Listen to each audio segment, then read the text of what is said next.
everyone, and welcome to today's video. Today's video is a video I've been wanting to do for a while, and it's a little bit of a gripe of mine about people's mindsets to start in photography, and everybody seems to think that to start photography it has to be expensive. Or does it? Before I explain, I don't fancy filming it today, so let's change location and I'll explain a little bit more. Not feeling it here. Nope. Nah, been here. This'll do. Welcome to Portavac Beach.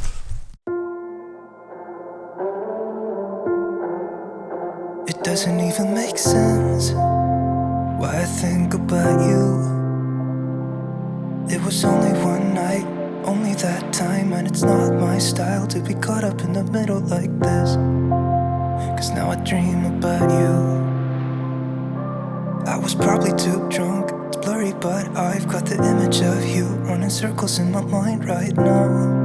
And it could fade away, but it probably won't, and I should let it be.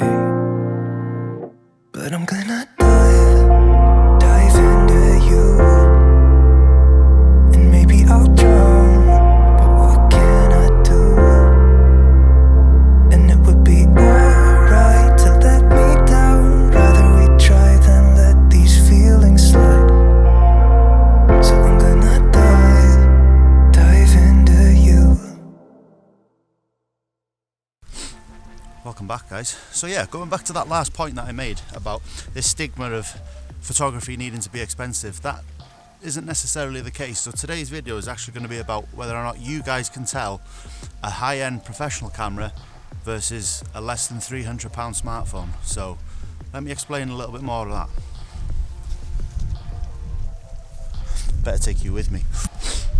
I really want to dispel this stigma that comes with people who are sat at home thinking, I really want to start photography, but I just can't afford the cameras and all of the lenses and the gears and the camera bags that come with it. So we're going to play a little game today, guys, just to make it that little bit more interesting. What I've been doing in the last sort of week is I've been going out, I've been taking a few images of 8 different places on 2 different cameras. One is on a smart high-end professional DSLR camera, the other is on a relatively cheap smartphone. Now the 2 cameras in question, guys, are the Nikon Z6, which is what I'm filming on now, and the other is a Samsung A51, which is I think retailing at around £280. So what I'm going to do is I'm going to show you 8 different shots side by side. One is with the smartphone, one is with the DSLR. Can you tell the difference? I'll reveal the answers after every shot, and we'll meet up at the end just to see how many you got right, how many you got wrong. So see if you can tell the difference, and then I'll meet you back here. But I'm gonna dive into you. And maybe I'll try. What can I do? And it will be alright to let me down.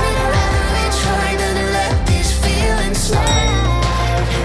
So I'm gonna dive into you. Dive into you. Dive into you. Dive into you. Dive into you.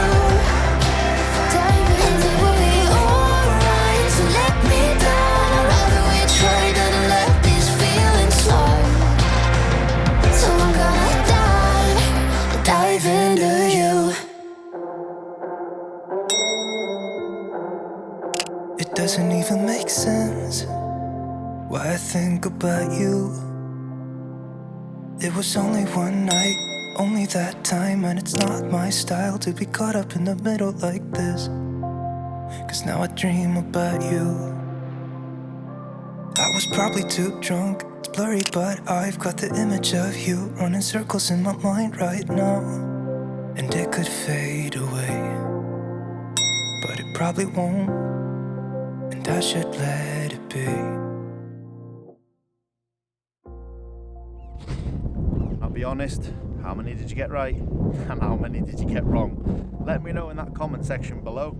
But that little exercise there, even though one was taken on a £3,500 camera, the other on one that was less than £300, it just goes to show that there wasn't, to the untrained eye, a huge difference between the two. Now I put a grey preset on it just to make things that little bit harder, obviously because the raw images coming out of the Nikon Z6 compared to the JPEGs coming out of the Samsung A51. If I'd have tried to put a colour edit on them or a preset, the camera one would have just fallen away. But I found out that little black and white preset, and I just played around with it, tried to match them up as best, actually made it that little bit harder. So don't be down if you actually got quite a few wrong. If you got a few right, then well done to you. But if you did get a few wrong, that just goes to show that you know there isn't a huge gulf in difference between the image quality, but yet there is a huge difference in the price of the two cameras that you've just seen. So what I wanted to do is take away from this that starting photography can start from something as little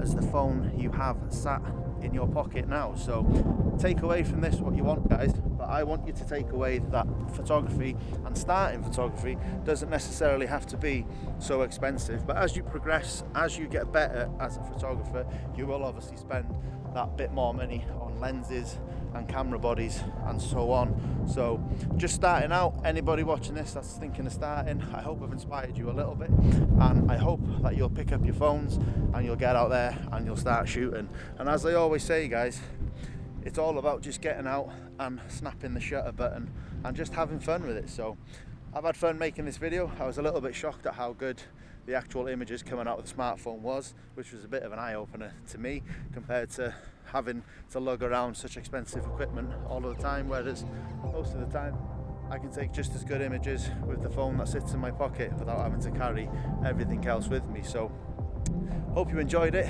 I'll look forward to making the next one, and I'll look forward to seeing you lovely people on the next video. So see the world, guys, capture life, and I'll see you on the next one. Peace.